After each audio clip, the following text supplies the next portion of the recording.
Donc, bonjour à tous. Donc, avant d'attaquer le brevet des collèges sur les volumes et la géométrie dans l'espace, un petit rappel donc sur les volumes et sur les patrons et sur les différents solides.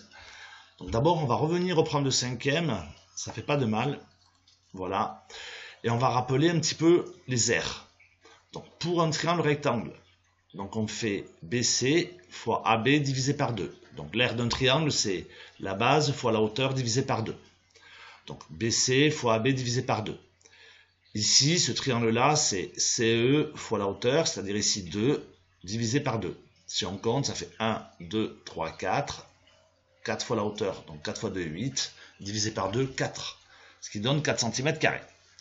Pour un parallélogramme, on fait la base fois la hauteur, c'est-à-dire AD, 1, 2, 3, 4, 5, fois la hauteur qui fait 1. Donc 5 fois 1, ça fait 5 cm². Pour le cercle, la formule c'est pi fois r au carré. C'est-à-dire, pi c'est un réel 3,14 fois le rayon au carré. Je vous rappelle que 1 au carré, ça fait 1 fois 1, 2 au carré, 2 fois 2.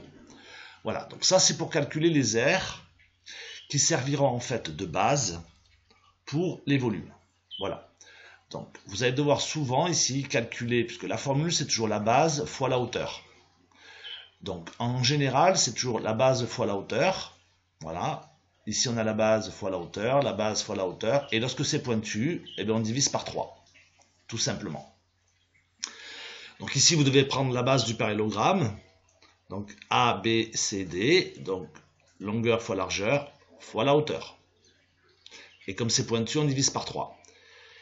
Ici, toujours pareil, c'est la base fois la hauteur divisé par 3.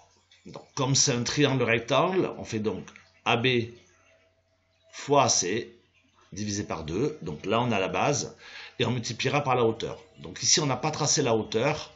Normalement, la hauteur devrait être au centre de gravité du triangle.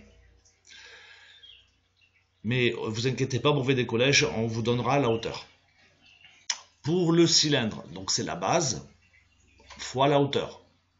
Donc, comme c'est pas pointu, on ne divise pas par 3. Donc, la base ici, c'est un cercle. Donc, ça fait pi fois r au carré fois la hauteur. Voilà. Toujours pareil pour ici, la base, c'est-à-dire longueur fois largeur, fois la hauteur. Et ici, sur le cône, c'est la base, elle est ici, c'est le cercle qui est ici, le disque plutôt, excusez-moi. Donc, on a ici le disque, c'est pi fois r au carré fois la hauteur. Et comme c'est pointu, on divise par 3. C'est pour ça, je ne sais pas si vous voyez très bien, il y a 1/3 de pi r au carré fois h. Donc, vous devez connaître, pour récapituler, les bases. Voilà.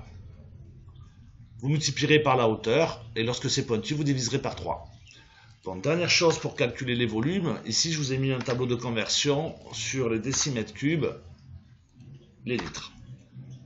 Donc, les décimètres cubes, 1 décimètre cube, ça fait 1 litre. 1 décimètre cube, 1 litre. Mais 1 décimètre cube, ça fait aussi, si on rajoute des zéros, 1000 millilitres. Voilà. Si vous voulez les choses en centimètres cubes, par exemple, c'est pas compliqué. Si par exemple vous avez 1 décilitre, voilà, 1 décilitre, donc 1 décilitre, ça fait donc 100 centimètres cubes. Voilà. 1 millilitre, 1 centimètre cube. 1 centilitre, 10 cm3. Donc voilà, donc je vous invite à dessiner les patrons, voilà, en grandeur réelle sur une feuille, même à les découper et à les présenter, et ensuite à calculer les volumes. Voilà. Et surtout, n'oubliez pas de vous référer parfois à votre programme de 5e pour le calcul des aires qui serviront de base pour les volumes. Voilà, les calculs des aires de 5e qui sont ici servent de base pour les volumes. Je vous remercie beaucoup et la prochaine vidéo donc sera consacrée au brevet des collèges sur les volumes avec des exemples, avec des vrais brevets des collèges.